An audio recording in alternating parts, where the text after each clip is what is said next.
Well, when people remember the legacy of Dr. Martin Luther King Jr., many focus rightly on the March on Washington and efforts in southern states like Alabama and Mississippi. But it was actually an incident in New Jersey that may have marked the beginning of King's civil rights work. Brian Donahue has the story as part of News 12 New Jersey's coverage of Black History Month.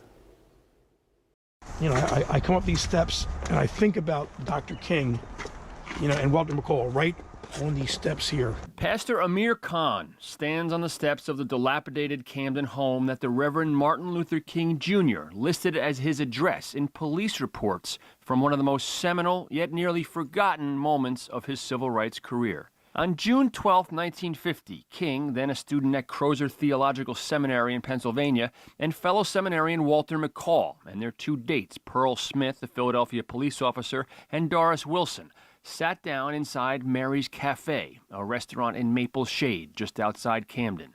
The owner, Ernest Nichols, refused to serve the four black customers, then grabbed a revolver from behind the bar, went to the front doorway, and shot several shots into the air outside. With the help of New Jersey NAACP President Ulysses Wiggins, King and the others filed a police report, pressuring prosecutors to employ the state's 1945 anti-discrimination law, the first of its kind in the country. Bartender Ernest Nichols was arrested and charged with several crimes. Right on these steps here, talking, you know, and getting the instructions, don't go down there to Mary's Cafe.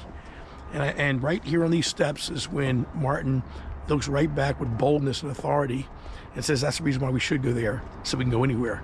King would years later testify to a Senate subcommittee that the incident had inspired him to go into civil rights activism. It marked the first combination of legal action and nonviolent civil disobedience that King would make the hallmark of the movement he led. You know, this is a 21-year-old Martin Luther King 5 years before the Montgomery bus boycott ever happened. Patrick Duff, a local activist and amateur historian, pieced together the Maple Shade incident, unearthing court documents in an effort to get this plaque placed at the former site of Mary's Cafe.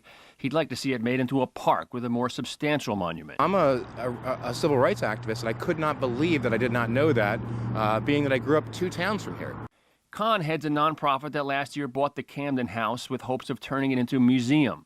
Last year, the state turned down an application for historic site designation, but both Duff and Khan say they'll keep trying, making sure these two places can continue to tell a story that had almost disappeared from history. And now here we are in 2022, and we can go anywhere because of what took place here, June 11th, 1950. Brian Donahue, News 12 New Jersey.